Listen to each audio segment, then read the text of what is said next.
I got 1, 2, 3, 4, 5, 6, 7, 8 wrenches in my top drawer.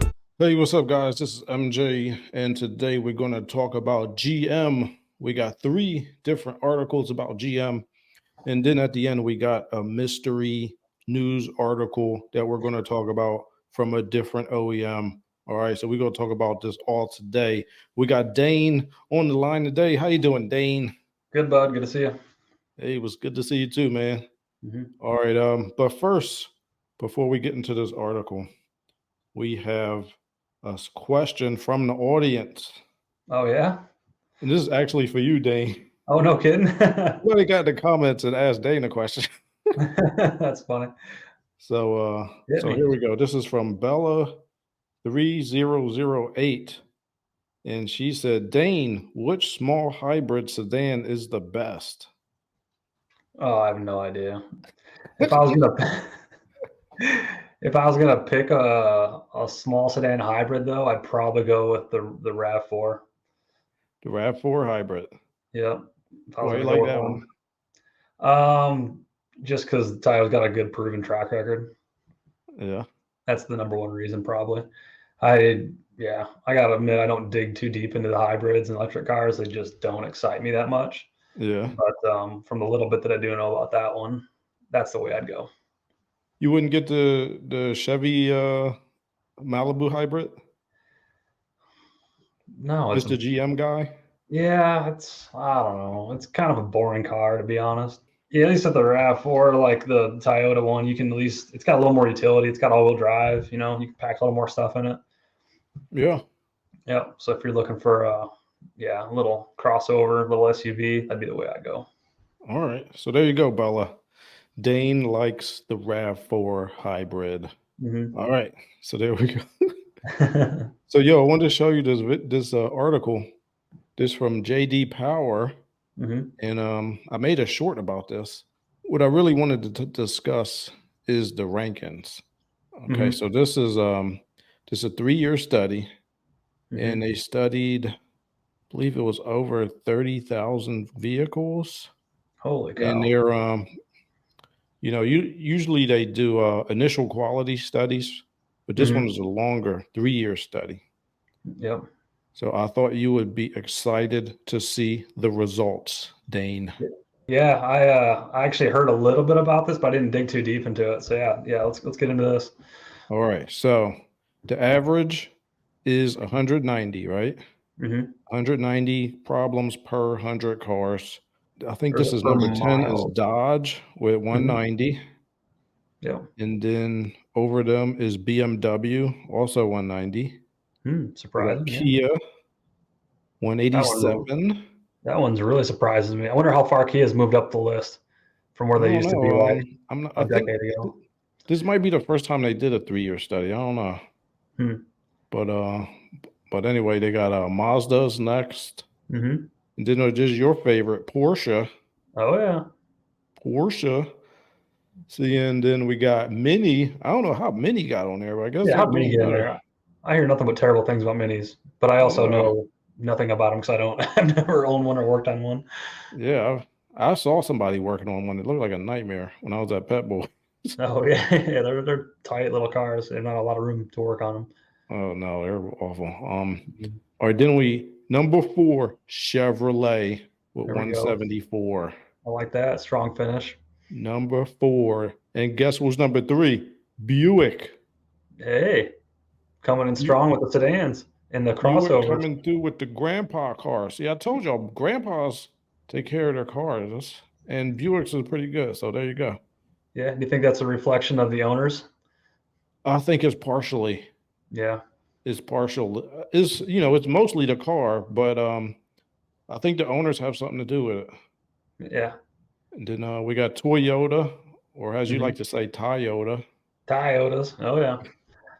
147, and then Lexus is 135, which is Toyota Plus. Yeah, that's Toyota when they really trying to be reliable. Like they're not playing when it comes to Lexus. Yeah, so there you go. Get the little Lexus hybrid crossover. Don't get the Toyota. Yeah, I think they got a Lexus version of that. Yeah, it's probably or nice at too. least It's probably they got have nice Lexus interior. hybrids that are little crossovers, Hmm. but what I'd like to point out though is that we got GM products coming in right behind Toyota and Lexus, and I want to ask you, Dane, do you think is possible that GM could meet Toyota or even beat Toyota in the next survey? Do you think that's possible? Possible, yeah. Probable, no. No. I think Toyota just has a little bit higher standard, and that's being perfectly honest. The little bits that I've worked on them. Most of my experience with Toyotas with the trucks, the Tacoma and the Tundras, and they build those things strong and stout, and you're just not going to have a lot of problems with them. Their engineering department really lives on things going the distance. So for those reasons, I think Toyota's been on top for a long time. If Yeah. anybody listening doesn't know that, this is not anything new. You should expect Toyota to be right at the very top of any of these dependability studies, and I don't see them being knocked off the top by anybody anytime soon. Maybe Chevy will make a run, Yeah, but but so they're only behind by like two problems. One mhm, Buick's 149 and Toyota's 147. mhm, So I think it'd be harder to catch Lexus, but I think they could catch Toyota. And here's a little bit of a reason. Like I don't know how it's going to play out, but mhm. Toyota has a new engine out. It's like it's really complicated. Oh yeah. And it's like a twin turbo. I think it's a 3.3 liter or 3 Mhm. liter, and they're putting it in the new Tundras and it's in the new Land Cruisers, and that thing is real complicated, man. Oh yeah. Like each turbo has its own throttle body. Like this is Mhm. what I heard about it. Like each turbo has its own throttle body and its own intercooler or water to air intercooler. So they got tubes and everything's going everywhere. And Mhm. this might be an opportunity for GM to catch up to Toyota. And they just had a recall. They had a recall, I think either today or yesterday. Toyota did. Yeah, it was I think it was for like something about the park and brake. Oh, okay. So park and brake and something else. Like Something it was small. welds were left over or something. But yeah, I think it might be possible if they could hold it together to make a Mhm. run at Toyota for initial quality. Like I think that sometimes brands they get kind of a reputation with us guys who start working on these cars, and they're already old. Like by the time we get them and we start working on them, Mhm. they're 7, 8, 10 years old at least, and Mhm. that's like ancient history. Like things change Right. so fast, and Oh yeah. the newer Especially cars they like got what. all different engines, different transmissions, and Mhm. like a 20. I don't think it's good to make an assumption about something that's just coming out in 2023 based on vehicles that you worked on, like that were made in 2014 or 2012. Like it's two different things. Oh yeah, yeah. And if you ever watch like new car reviews, it's rare that you're going to get one that's like this car is a pile of junk. It's always the review is always, oh, this is awesome. Look at all the new features. This thing's going to be great. And then you get like, and then you get driven for a while, right? And then problems start occurring. And then 10 years later, it's like that car's a total pile. Nobody should ever bought it. I can't believe they made such a piece of crap. Yeah. It happens with almost everything. There's not a lot Yeah. of cars that stand the test of time, but the ones that do are the ones that keep high value and are good for the enthusiast. Yeah. So we'll see. We'll see. I mean, Porsche's up there and Yeah. we'll see. There's always some surprises. And Can we focus on the bottom of the list for a second? yeah, let's see who's on the bottom. I don't know, but I think our we should ask our friend James Angry Oh, McNerdy Face about what's going on down there with Chrysler. oh, yeah, Christ. Well, James has got a angry McNerdy baby in the house, though. Yeah. Yeah, he He's does. got to pay attention to his baby. He got a new little one. But yeah, what's going on here with Chrysler? He's the All right, Chrysler so guy. on the bottom is Chrysler with Yeah. 310 problems. The Audi doesn't surprise me the slightest. I'm not a fan of Audi. Chrysler, Land man. Rover is next, then Volkswagen. Yeah. Then Lincoln. Lincoln, what are you doing? You got to get it together. Then the Volvo. Dude, I don't hardly know anything about Volvo. They're safe. I don't know, they got a whole bunch of airbags. They don't Yeah, I sell a know whole they're lot here supposed to in be really America. safe, but I never like researched. Like, I barely ever even worked on a Volvo. One of my friends got a Volvo, and I was like, "Why did you buy that?" Was it like the old shoebox wagon? No, he bought like a little two-door sports car Volvo. Oh, really? Yeah, and it was like a little Civic kind of, but it was just real Hmm. tiny. I Yeah. mean, I guess he liked it. Yeah. Then we Once in a got while they come out Ford. with cool sports cars, got like turbos and all-wheel drive, but yeah, they're just never very popular in the United States. Oh, yeah. So then Ford Ford's been having some problems, man. They got to get it together. Yeah. Yeah. So the Ford and Lincoln right next to each other kind of makes sense. Yeah, and then Yeah, they got they do. Infinity. Yep. Infinity just kind of floundering right now. You got Yep. And Benz, that's then Acura, then Honda. Look at that. that surprises me too. I expect Honda and Acura to be higher, closer to like that Lexus and Toyota territory. If I was to Yeah, guess I mean before that's seeing what this. I'm saying. Like sometimes Yeah. you expect a certain thing based on cars we worked on years ago. But those Mhm. cars are ancient history now. Right. Yeah. And did this Yeah. what I wanted to ask you for GMC? Why is GMC so low and Chevy is so high? Like, aren't what is the big difference between GMC and Chevy? With the Silverado and like the Yukon Tahoe and that stuff, that just, almost nothing's different. It's just badging, Yeah. and maybe some options like leather and power, this or that or whatnot. My guess is that GM had some issues with like the 10-speed transmissions and having recalls. And while GMC is going to be just the truck and SUV, Chevrolet's got the cars to offset the problems that some of the trucks were having. So I'm Oh, guessing that's probably the difference. okay. All right. So maybe the cars are doing better than the trucks, according to Dane. Yeah, it's All right. possible. So then we got Ram Hmm. and Genesis, which is like a Hyundai brand. Yep. Then Nissan, Subaru, Hyundai, then Cadillac, and then the average is 190. Hmm. So Cadillac, you got to get it together. Around the bubble. Come on, Cadillac. So let's check out this other article from GM. This is a GM day here. Do we got?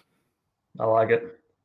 GM says its new Chevy Bolt EV will save billions with more affordable LFP batteries. So they're bringing back the Chevy Bolt, the little electric, little tiny car. Well, I guess it's not that tiny, but it's smaller.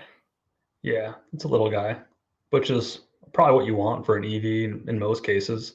That way they're, a little lighter weight, maybe a little more aerodynamic. Something's going to keep them efficient.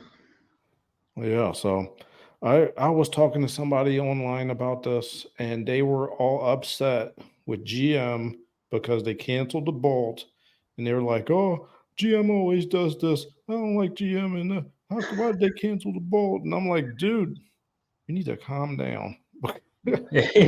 Hold on. Yeah, like I was like, look, we don't really know the exact reason why they canceled it. There's like lots of reasons why stuff could get canceled. Hmm. It could not be selling, or maybe they're getting problems with suppliers, or in this case, it looked like they had something new coming out already. So it looks like they got their new batteries ready, and they're Hmm. going to be putting them in this vehicle. Let's Hmm. see. Let's see what they said.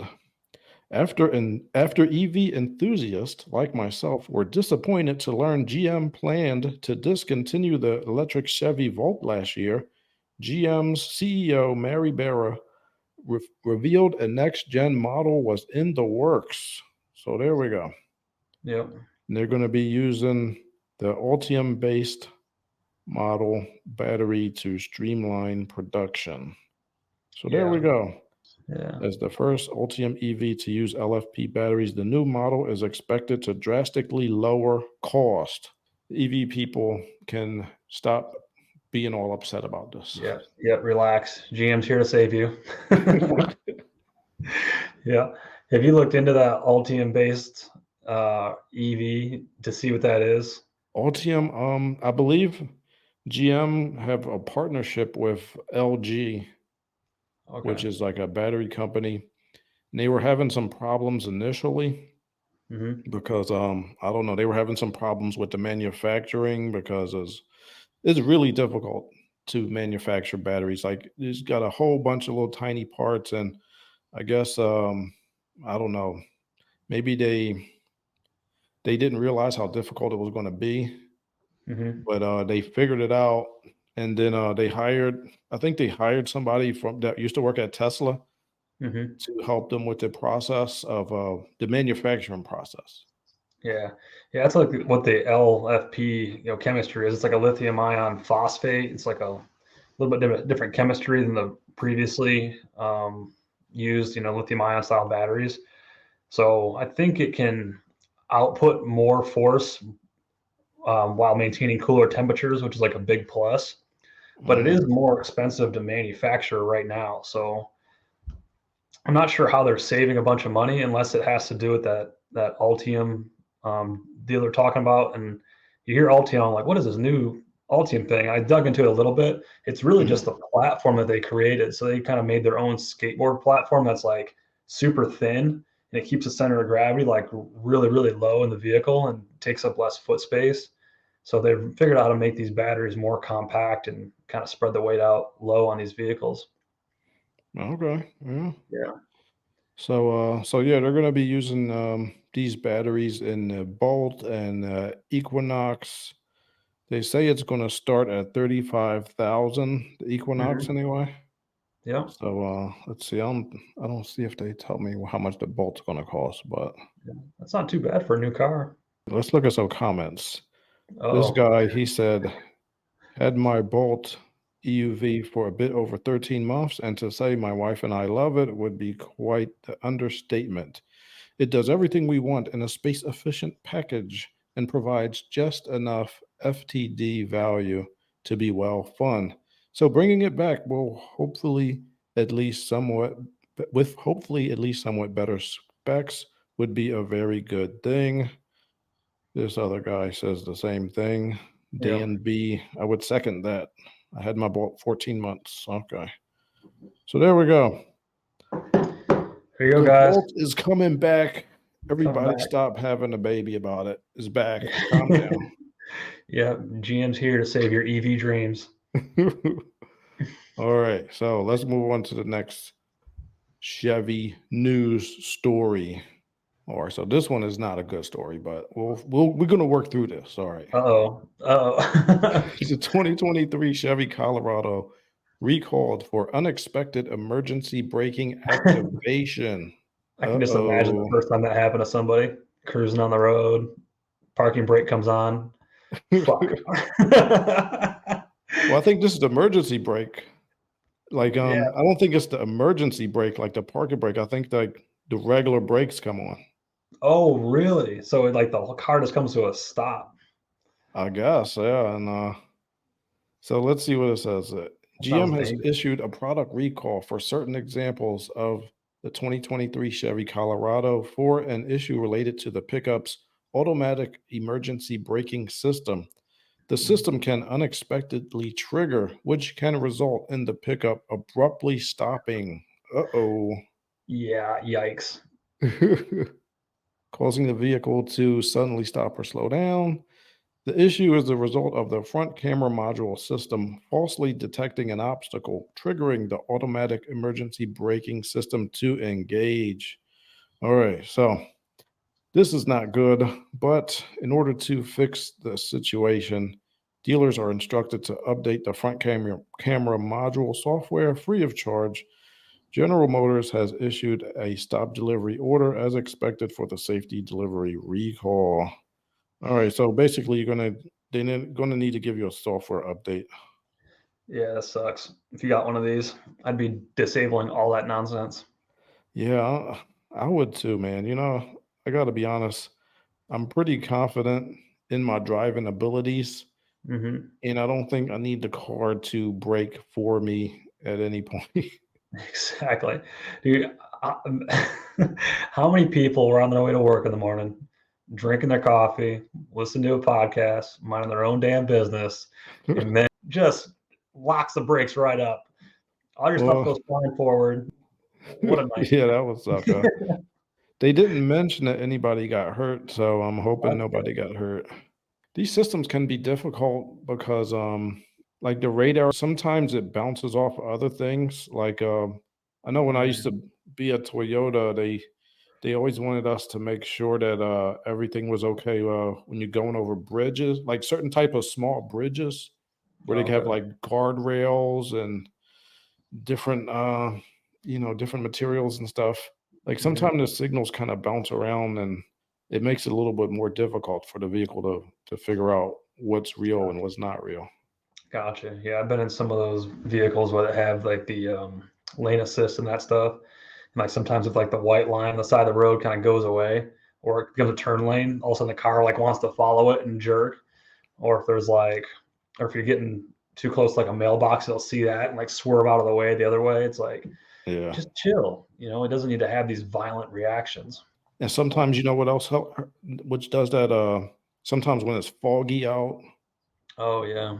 or in cities, like in cities where they have manhole covers and Yep. sometimes like a puff of steam will come up out of those. Hmm. Like sometimes that fakes out those systems and or sometimes if you're in a car wash. Oh, yeah. I can imagine. But Yeah. Or even if but you got like just mud and like dirt built up on the front. Have you ever driven like through like northern Michigan or places that are like densely forested in the summertime when there's bugs like crazy in the middle of the night, and you get to like a place where you stop for gas and the whole front of your vehicle just painted in bugs? yeah.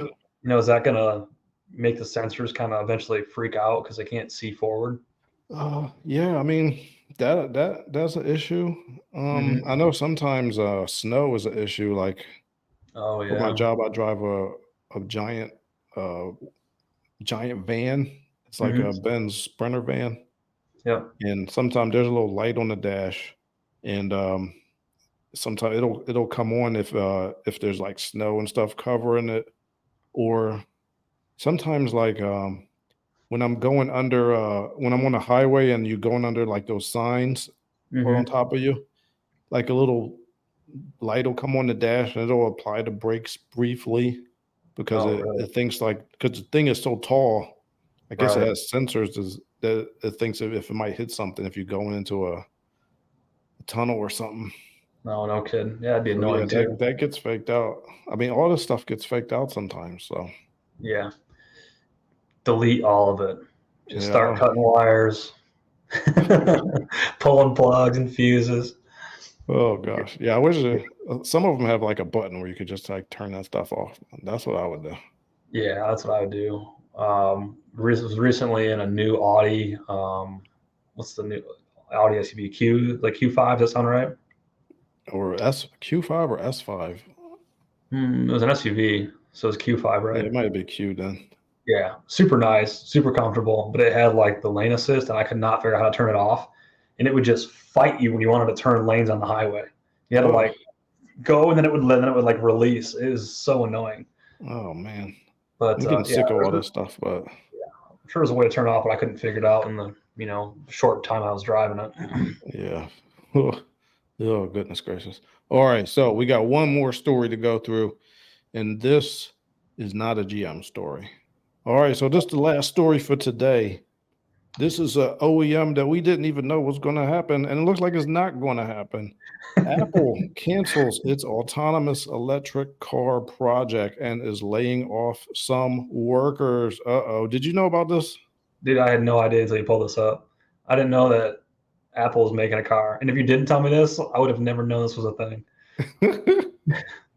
All right. Oh, I knew about it. I'm going to tell you how, but let me tell you about this story. all right. Apple is scuttling its secretive, long running effort to build an autonomous electric car, executives announced in a short meeting with the team Tuesday morning. The company is likely cutting hundreds of employees from a team, and all work on the project has stopped. Oh my goodness. The Apple car is over. I tell you, I knew about this because when I worked at Toyota, they were telling me that before I got there, one of the technicians that used to work there had quit and went to work on the Apple car. So, Oh, so I knew that they were working on this, and Google is actually also working on a car, but a lot of people know about that. yeah, I didn't hear I about. actually interviewed to be a technician on the Google car. Oh, no kidding. Yeah, I didn't get the job, but Where I was that did go at? on an interview. It's hard to get a job at Google, man. Yeah, yeah. Where was that It's at? Was it in competition. California? No, this was in Michigan. Oh, no kidding. So they've got a branch somewhere around Detroit. Yeah, well, I mean, they did. I don't know if they still do. This was like maybe 4 years ago, Oh, 4 or okay. 5 years ago. Hmm. Tom interviewed to work at Google too. I had no idea. Yeah, They yeah, didn't man. want they didn't want TK either, huh? They didn't want TK or MJ, Yeah, something's wrong with those guys. but it's kind of good because I was gonna say like it's kind of it's kind of risky getting a job at those top secret projects like that because you never know when they're gonna just cut the project. Yep. It's super cool to be on the back end when it becomes real, but this happens more than it becomes real. And we know that from seeing internal projects, right, at Cummins and other manufacturers. There's lots of stuff where like, oh, we're going to do this thing. It's going to be the next big thing in 10 years. And then 2 years later, it's like, yeah, that got canned. Isn't Yeah. going to work. The technology's not there. It's too much money.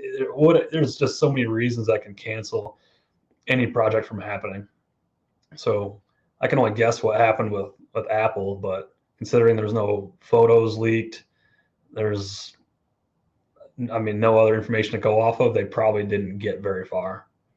Yeah, what I'm guessing Hmm. is that I mean, I think sometimes when you get really good at one thing, you kind of assume that be like, all right, you know what, if I did this, I could do this too. I mean, but when you start looking at it, it is so hard to Right. maintain and to start up a car company. It is Oh yeah. ridiculously difficult. That's the most impressive thing about Tesla being a new car company is that they've been able to compete at the high level for it only being in the business for a short period of time. It is super, super, super hard to build a reliable automobile. So yeah, I Yeah, think. what I was going to say, for Tesla, I think what happened is Elon Musk he bought a factory with uh Mhm. with some of the money he made from selling another company. So he Oh, had the factory. Like this is what I think Apple maybe didn't think about. Like mhm. you don't just make a car. Like you have Right. to have a factory to make the car at. Yep. You have to know about engineering. You got to know about manufacturing too. You also have to benchmark your competition Mhm. to make sure that you're keeping up with them and you get ideas from them and whatever. And there's so many regulations that you have Oh to yeah. hoops you have to jump through. Not even just in this country. Like every country got their own regulations. Yep. It's so expensive. So expensive. So much money goes into making a car before it even becomes a car. The first, and you know what else Tesla did?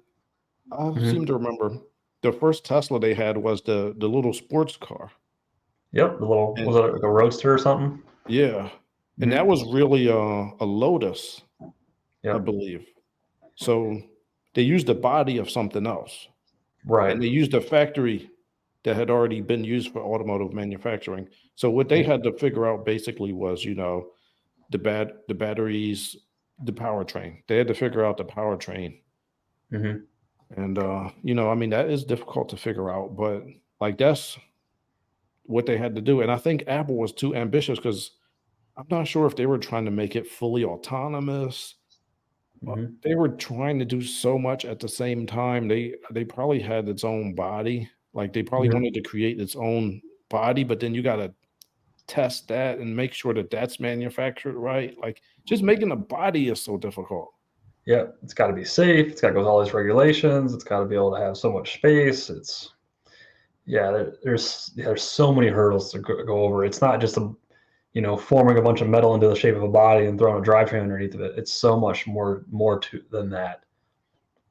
I mean, Yeah. and just the safety too. Like, You know, to test those cars, how it is extremely expensive because every one you test, every time you do one test, there's like a million slow motion cameras and there's a million different things they're looking at. Like just to get it to pass the crash test is difficult. Right. And every component has an engineer for it. So you think of all that head count, all the people that are involved, and that goes for everything. It's just there's just so much. All the durability testing, corrosion resistance of testing, heat testing, cold testing. Yeah, it's just there's so much to do to validate these vehicles. Just components on the vehicle before it even becomes a vehicle. Yeah. Yeah, I think yeah, you're right, man. I think they probably got a little cocky and bit off more than they can chew and probably tucked tail and said, no, not for us. Not for us. All right. Well, to everybody that wanted the Apple car, well, you need to go buy a Chevy Bolt instead. It's got Apple CarPlay. It's basically the same thing. Yeah, it's got CarPlay. There you go. Yeah, I mean, There's one thing. That's one thing I think GM is messing up on a little bit. They don't want to put. I think they don't want to put Apple CarPlay and Google Play into the cars. I'm not sure why. I'm sure it's maybe a reason we're not sure about. But yeah, I mean that turns some people off, man. Sometimes people they don't want the car. Yeah, you're 100% right. Yeah, I know my truck's got the CarPlay in it now when I drive every day, a 2017 Silverado. And it's nice because just as soon as I hop in, turn the key, and it just hooks up to my phone automatically, and it's all like right there. Yeah. But yeah, but if you had Google, then it doesn't work the same. I mean, you can still hook up to the Bluetooth, but it's not the same as Apple CarPlay. But yeah. All right, so there we go, you guys. We went through some GM articles. We went through Apple Car is going RIP. Never even lived anyway, so I guess it's not RIP. The car that never was, and that never will be. Never will be. Sorry. I mean, this car business is tough. Everybody is really difficult, and things change as we can see from the JD rankings. But anyway, if you got any questions for me or for Dane, Dane is here to help you pick out a hybrid car like he did for that. Yeah, lay all your hybrid car questions on me. All right, guys. Well, thanks for tuning in and have a good one. All right. See you guys.